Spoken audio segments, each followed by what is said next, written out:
जय हिंद दोस्तों, मैं संदीप आपके अपने चैनल द एजुकेशन हब पर आपका स्वागत करता हूं। दोस्तों, इससे पहले हम अनुच्छेद 85 तक पढ़ चुके थे।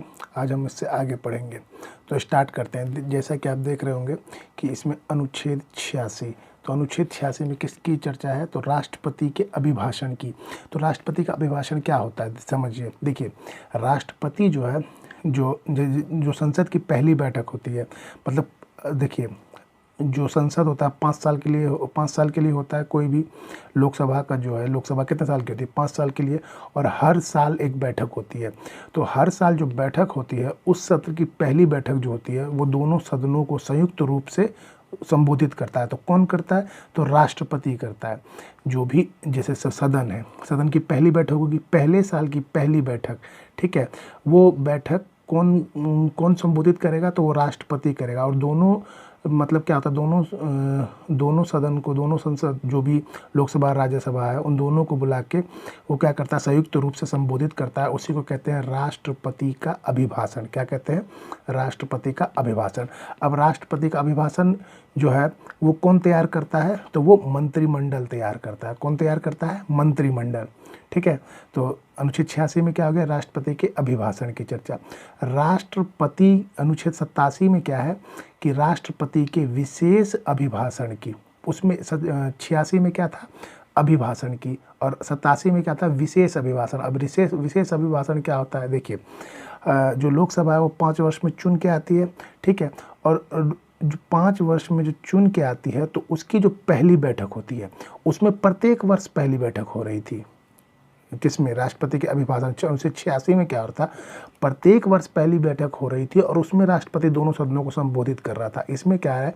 विशेष अभिभाषण में, जैसे देखिए, विशेष अपने आप में एक विशेष बात बता रहा है।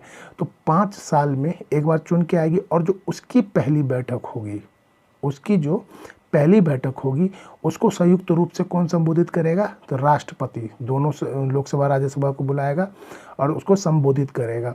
तो उसी को क्या कहते हैं? राष्ट्रपति का विशेष अभिभाषण कहते हैं। क्या कहते हैं? राष्ट्रपति का विशेष अभिभाषण। तो उसमें देखिए, पहली बैठक जो हो रही थी वो बजट सत्र में हो रही थी। सबसे जो पहला जो बजट सत्र होता है, बजट सत्र की पहली बैठक में हो रही थी। कौन सा? राष्ट्रपति का अभिभाषण। लेकिन ये किसी भी सत्र में हो सकता है, बजट सत्र हो, मानसून हो, शीतकालीन हो। ये अनुच्छेद 87 जो राष्ट्रपति का विशेष अभिभाषण है, वो किसी भी सत्र में हो सकता है। लेकिन 86 जो था वो किस में था? वो बजट सत्र की पहली बैठक में था। बजट सत्र की पहली बैठक में। तो आपको अनुच्छेद 86 और 87 समझ में आ गया होगा। अब आगे बढ़ते हैं। तो देखिए अगला क्या है? तो देखिए अगला है अनुच्छेद 88। अब 88 समझते हैं। तो देखिए 88 में क्या कहता है कि सदन में मंत्री तथा महान्यायवादी का विशेष प्रावधान है। कहने का इसका मतलब क्या है कि देखिए, लोकसभा तथा राज्यसभा, इन दोनों में जो मंत्री और महान्यायवादी कहीं भी जाकर बैठ सकते हैं और अपनी बातों को रख सकते हैं। किसी भी सदन में, चाहे लोकसभा हो चाहे राज्यसभा हो, किसी भी सदन में जाके बोल सकते हैं, चाहे वो महान्यायवादी हो और चाहे वो किसी भी सदन का मंत्री हो। लेकिन जब वोट डालने की बात आएगी, मान लीजिए किसी चीज़, कोई बिल बना या कोई मुद्दा उठा, तो अगर मान लीजिए उसमें वोट डालने की बात आई, तो उसमें क्या होगा? जो महान्यायवादी है, महान्यायवादी वो जो है वोट नहीं डाल पाएगा। वोट क्या करेगा? नहीं डाल पाएगा। वोट जो है वो नहीं डाल पाएगा। लेकिन मंत्री जो है, मंत्री वोट डाल सकता है। लेकिन अब आप सोचिएगा कि लोकसभा में डालेगा कि राज्यसभा में, तो जिस सदन का वो मंत्री होगा, उस सदन में जाकर उसको वोट डालना होगा। कहाँ डालना होगा? जिस सदन का वो मंत्री होगा, उस सदन में जाके वो क्या करेगा? वोट डालेगा। और वैसे ये दोनों किसी भी सदन में बैठ सकते हैं, अपनी बातों को रख सकते हैं। लेकिन जब वोट डालने की बारी आएगी तो महान्यायवादी वोट नहीं डालेगा, लेकिन मंत्री क्या है? वोट डाल सकता है। अब अनुच्छेद 89 समझते हैं। तो अनुच्छेद 89 में क्या है? तो इसमें राज्यसभा के सभापति तथा उपसभापति की चर्चा है। किसकी है? राज्यसभा के सभापति तथा उपसभापति। अब सभापति क्या होता है? तो राज्यसभा को जो सभापति होता है, वो किसी भी सदन का सदस्य नहीं हो सकता, ना ही वो लोकसभा का, ना ही वो राज्यसभा का। राज्यसभा का जो सभापति है, वो किसी भी सदन का क्या नहीं होगा? सदस्य नहीं होगा। सदस्य ना होने के कारण ये राज्यसभा का क्या कहलाता है? पदेन कहलाता है। क्या कहलाता है? पदेन। पदेन का मतलब होता है जो उच्च होता है, जो मतलब उस सदन का सबसे ऊंचा व्यक्ति, सबसे मतलब पदेन मतलब उसका सर्व सब कुछ पदेन बोल लीजिए सर्वोपरि, जो सबसे ऊंचा होता है। और सभापति जो है वो क्या करता है, वो अपने मत का प्रयोग नहीं करता। मान लीजिए कि किसी कोई भी बिल पास हुआ, अब मत का प्रयोग करना है, तो सभापति अपने मत का प्रयोग नहीं करेगा, वो मत नहीं डाल सकता है। लेकिन एक कंडीशन में वो मत डाल सकता है। वो कौन सी कंडीशन होगी, तो उस कंडीशन पे होगी, मान लीजिए लोकसभा और राज्यसभा दोनों के जो वोट हैं वो बराबर हो गए, तब अब जो सभापति है वो क्या कर सकता है, वो वोट डाल सकता है। उसकी मर्जी है, वो जिस फेवर में डालना चाहे उस फेवर में वोट डाल सकता है। तो राज्यसभा का सभापति क्या होता है, पदेन अध्यक्ष होता है। राज्यसभा का सभापति किसी भी सदन का सदस्य नहीं होता है, वो सर्वोपरि होता है और अपने मत का प्रयोग नहीं करता है। ठीक है। देखिए उपसभापति, अब उपसभापति क्या होता है, तो देखिए उपसभापति जो है, तो उपसभापति कौन होता है, तो देखिए राज्यसभा में से ही किसी एक सदस्य को क्या बना दिया जाता है, उपसभापति बना दिया जाता है। क्या बनाया जाता है, उपसभापति। उसी में से जो वरिष्ठ होता है, वरिष्ठ का मतलब उम्र से लेना देना नहीं है, जिसका एक्सपीरियंस ज़्यादा होता है, तो उन्हीं में से किसी एक को क्या किया जाता है, राज्यसभा का उपसभापति बना दिया जाता है। अब देखिए, जब मान लीजिए कि राज्यसभा में सभापति तथा उपसभापति दोनों अनुपस्थित हो, यहाँ पे मैंने उपस्थित लिख दिया है, गलत है, यहाँ क्या होगा, अनुपस्थित रहे, तब क्या होगा, तब देखिए होगा क्या, तो राज्यसभा में जो 5 वरिष्ठ सदस्य होंगे, मैं वरिष्ठ का मतलब यहाँ पे उम्र से लेना देना नहीं है, मतलब जिनको ज़्यादा नॉलेज होगी, जिनको ज़्यादा एक्सपीरियंस होगा, वो समझते होंगे किस तरह से काम होता है राज्यसभा के अंदर, तो उनमें से 5 वरिष्ठ सदस्यों को राष्ट्रपति द्वारा चुना जाएगा और उसे क्या किया जाएगा, अस्थायी सभापति बना दिया जाएगा। अस्थायी सभापति मतलब कि जब तक सभापति या उपसभापति में से कोई आता नहीं है तब तक वो क्या रहेगा, वो सभापति रहेगा, मतलब वो अस्थायी रूप से क्या रहेगा, सभापति रहेगा राज्यसभा का। चलिए अब आगे बढ़ते हैं। अब देखिए अनुच्छेद 93। अब आप सोच रहे होंगे 90, 91, 92 क्या आ गया, तो देखिए वो जो मैंने इससे पहले वाला ये जो आपका ये है, देखिए इस अनुच्छेद में देखिए जो 89 है, तो 90 में क्या है कि वो पदेन सदस्य होता है, तो 91 में 92, वो मैंने तीनों एक साथ पढ़ा दिए ताकि आपको समझ में आए। 90, 91, 92 वो ज़्यादा खास नहीं है, बस जो इसमें बताया गया उन्हीं की चर्चा 90, 91 और 92 में है। तो अब हम क्या पढ़ते हैं, 93। तो अनुच्छेद 93 देखिए क्या कहता है, इसमें क्या है, लोकसभा के अध्यक्ष तथा उपाध्यक्ष की चर्चा है। किसकी चर्चा है, लोकसभा के अध्यक्ष तथा उपाध्यक्ष की चर्चा है। अब ये अध्यक्ष तथा उपाध्यक्ष आते कहाँ से हैं, तो लोकसभा जो है अपने सदस्यों में से ही किसी एक को अध्यक्ष बना लेते हैं और उपाध्यक्ष बना लेते हैं। मतलब लोकसभा के सदस्य ही क्या करते हैं, वो अध्यक्ष को चुन लेते हैं और एक उपाध्यक्ष को चुन लेते हैं। देखिए चुनाव होता कैसे है, एक्चुअल में होता क्या है, राष्ट्रपति, देखिए आप एक चीज़ समझिए,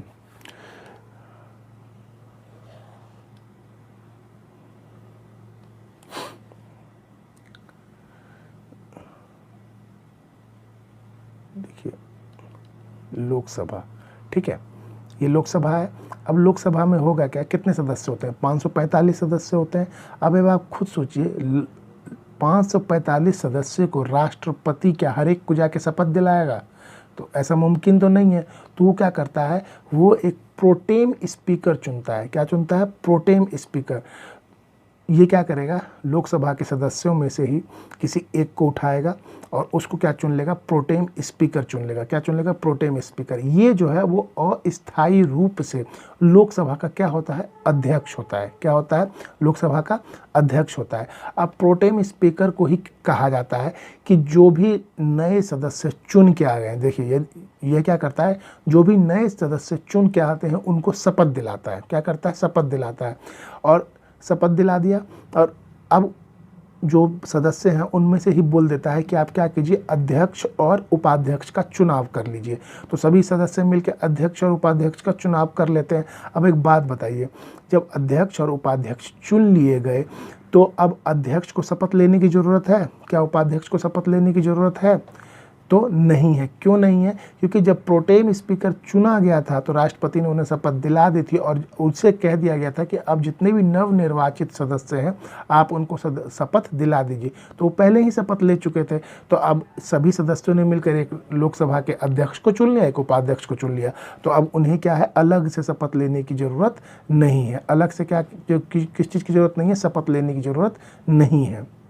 तो अध्यक्ष तथा उपाध्यक्ष को क्या करने की जरूरत नहीं, शपथ लेने की जरूरत नहीं है। देखिए, अब अध्यक्ष तथा उपाध्यक्ष जब चुन लिए गए, अब दोनों चुन लिए गए, तो अब एक बात बताइए, प्रोटेम स्पीकर की जरूरत होगी? नहीं होगी, क्योंकि प्रोटेम स्पीकर कब तक अध्यक्ष था, मतलब अस्थायी अध्यक्ष था, जब तक लोकसभा का अध्यक्ष और उपाध्यक्ष ना चुन लिया जाए। तो अब खुद सोचिए, जब लोकसभा का अध्यक्ष और उपाध्यक्ष जब चुन ही लिया गया तो प्रोटेम स्पीकर की आवश्यकता नहीं है। तो जैसे ही वो चुना गया प्रोटेम स्पीकर, अब क्या होगा, वो हट जाएगा। तो आपको लोकसभा का अध्यक्ष कैसे चुना गया ये समझ में आ गया। अब जो लोकसभा का अध्यक्ष होता है वो क्या होता है, वो पदेन होता है। पदेन मतलब मैंने राष्ट्रपति अभी इससे पहले में बताया कि पदेन का मतलब क्या होता है, सर्वोपरि। मतलब उस सदन का वो क्या होगा, सर्वोपरि होगा। जो राज्यसभा का जो सभापति होता है वो राज्यसभा का क्या होता है, पदेन होता है, मतलब सर्वोपरि होता है। तो इसमें लोकसभा का अध्यक्ष क्या होगा लोकसभा के लिए, तो पदेन होगा, सर्वोपरि होगा। दोनों ही लोकसभा के सदस्य होते हैं। अब देखिए, जो दोनों चुन के आए हैं वो कहाँ से चुन के आए हैं? ऐसा तो नहीं है कि राज्यसभा से चुन के आए हैं। तो कहाँ से चुन के आए हैं? लोकसभा से चुन के आए। तो वो सदस्य होंगे कि नहीं होंगे? जाहिर सी बात है वो सदस्य होंगे। अब मान लीजिए लोकसभा के अध्यक्ष को हटाना है, तो क्या करना होगा? तो लोकसभा के अध्यक्ष को हटाने के लिए क्या करना होता है? तो प्रस्ताव पारित करना होगा। क्या करना होगा? प्रस्ताव पारित करना होगा। इसी तरह अगर आपको राज्यसभा के सभापति को हटाना है तो एक प्रस्ताव पारित करना होता है। तो प्रस्ताव पारित कैसे होता है? तो प्रस्ताव पारित करने का मतलब हो गया कि महाभियोग जैसी प्रक्रिया लाना। क्या करना? महाभियोग जैसी प्रक्रिया लाना। तो राज्यसभा में जब सभापति के महाभियोग जैसी प्रक्रिया लानी होगी तो आप कैसे ला सकते हैं? तो देखिए, जब आप 50% की बात करते हैं, मतलब 50% से थोड़ा ऊपर, तो ये साधारण बहुमत होता है कि आप साधारण बहुमत से ला दीजिए। लेकिन ये तो आप ला रहे हैं, लेकिन इसको मतलब हटाने के लिए, मतलब इसको, ये तो लाने की बात हुई, लेकिन ये चालू रहे इसके लिए कितने विशेष बहुमत की आवश्यकता होती है? तो विशेष बहुमत का मतलब होता है 2/3। कितना? 2/3 यानी 66%। और लोकसभा में भी क्या होगा, इन्हें हटाने के लिए क्या करना होगा? प्रस्ताव पारित करना होगा। तो ये आपको अनुच्छेद 93 समझ में आ गया। इसमें किसकी चर्चा है? लोकसभा के अध्यक्ष की तथा उपाध्यक्ष की चर्चा है। चलिए अब आगे समझते हैं। तो देखिए, आप लोकसभा के अध्यक्ष की कुछ शक्तियाँ होती हैं। तो शक्तियाँ क्या होती है? यह लोकसभा की बैठक को नियंत्रित करता है। नियंत्रित इन द सेंस, देखिए, लोकसभा की बैठक जब चल रही होगी तो कोई कुछ बोलेगा, कोई कुछ बोलेगा, तो उन सभी को नियंत्रण कौन करेगा? तो लोकसभा का अध्यक्ष होगा।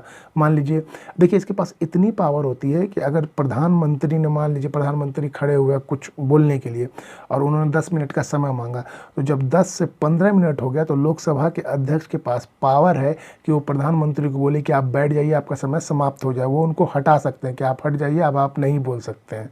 ठीक है? तो ये किसकी शक्ति होगी? लोकसभा के अध्यक्ष की। तो वो बैठक को क्या करता है? नियंत्रित करता है। दूसरा क्या है कि कोई विधेयक धन विधेयक है या नहीं, इसका निर्धारण करता है। मतलब कि देखिए, धन विधेयक और के बारे में हम आगे पढ़ेंगे, इसको मैं विस्तार से बताऊंगा, लेकिन आप ये समझ लीजिए कि कोई भी जो विधेयक आएगा तो वो लोकसभा के अध्यक्ष के ऊपर होगा, ये उसको धन विधेयक मानता है या नहीं मानता है। ये पूरा का पूरा अधिकार किसके पास होगा? लोकसभा के अध्यक्ष के पास होगा।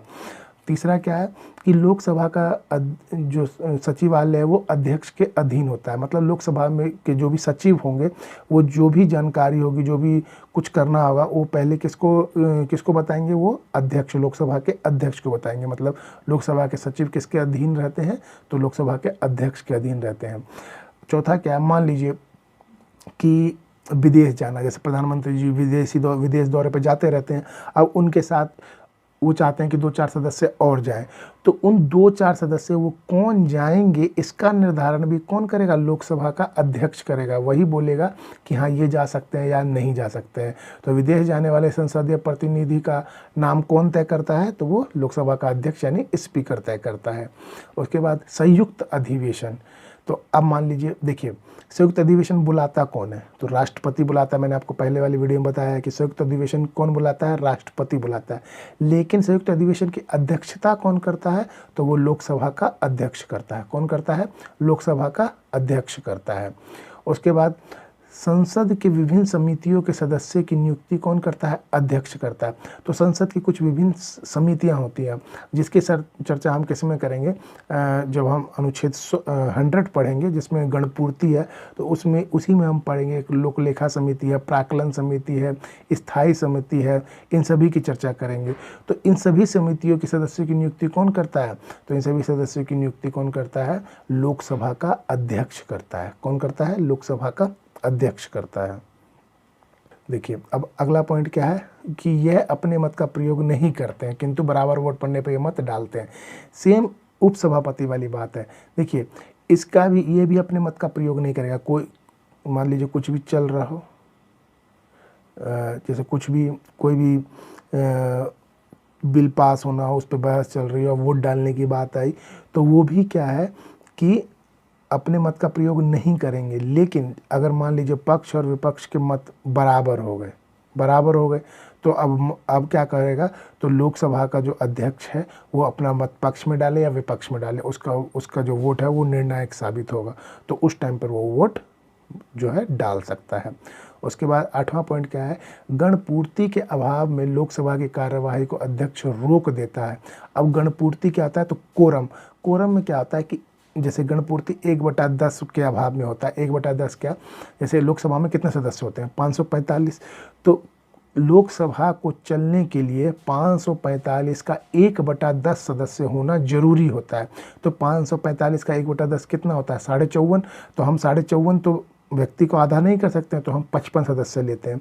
तो लोकसभा चलने के लिए 55 व्यक्तियों का होना जरूरी है। अगर 55 व्यक्तियों से कम सदस्य होते हैं तो लोकसभा का अध्यक्ष जो होता है वो कार्यवाही को रोक देता है, मतलब लोकसभा को चलने नहीं देता है। वो क्या करता है कि वो उनको रोक देता है कि मतलब आपके सदस्य पूरे नहीं है। अगर इसको इस तरह समझिए, देखिए मान लीजिए जब हम बच्चे थे, जब या आप बच्चे होंगे या अभी भी आप कभी कोचिंग जाते हैं या स्कूल जाते हैं और अचानक से बारिश पड़ने लग जाए, तो क्या होता है कि मान लीजिए आपके बैच में 50 हैं, 100 बच्चे हैं, उसमें से 90 बच्चे नहीं गए, 10 बच्चे गए। तो सर क्या सोचते हैं कि इन 10 बच्चों को क्या पढ़ाऊँ, क्या कहते हैं, इसको हम अब अगली क्लास ले लेंगे, तो उस दिन छुट्टी हो जाती है।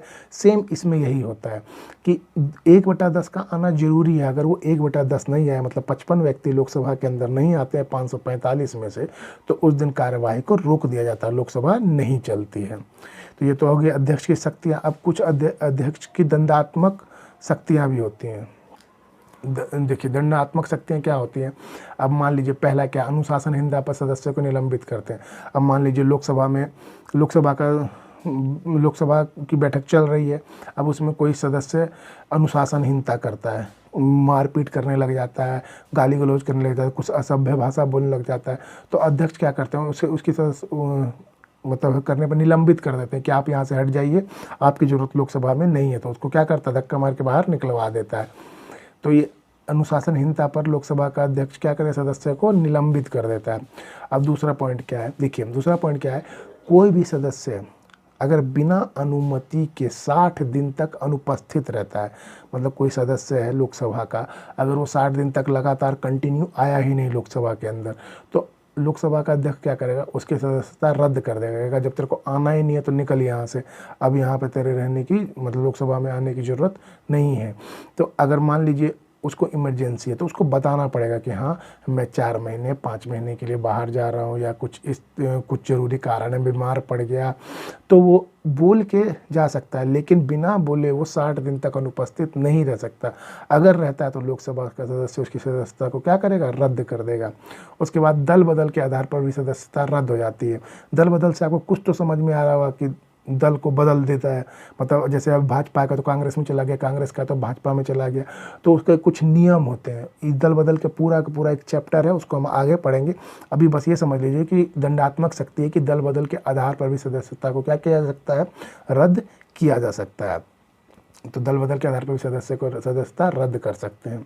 तो आज का सेशन दोस्तों यहीं समाप्त करते हैं। अगर आपको ये सेशन अच्छा लगा है तो ज़्यादा से ज़्यादा लोगों को शेयर कीजिए, लाइक कीजिए और सब्सक्राइब कीजिए। आज के लिए इतना ही। दोस्तों कल या परसों से आपका एडवांस मैथ चलने वाला है। मैं एडवांस मैथ लाने वाला हूँ और एडवांस मैथ बिल्कुल बेसिक से शुरुआत जो है वहाँ से स्टार्ट करेंगे और कंसेप्ट पढ़ेंगे अच्छे से। वो हम कल या परसों से कंपलसरी वो स्टार्ट हो ही जाएगा। तो आपका एडवांस मैथ भी स्टार्ट होने वाला है। तो आप इसी तरह चैनल पे बने रहिए। आज के लिए इतना ही। Thank you. Have a nice day.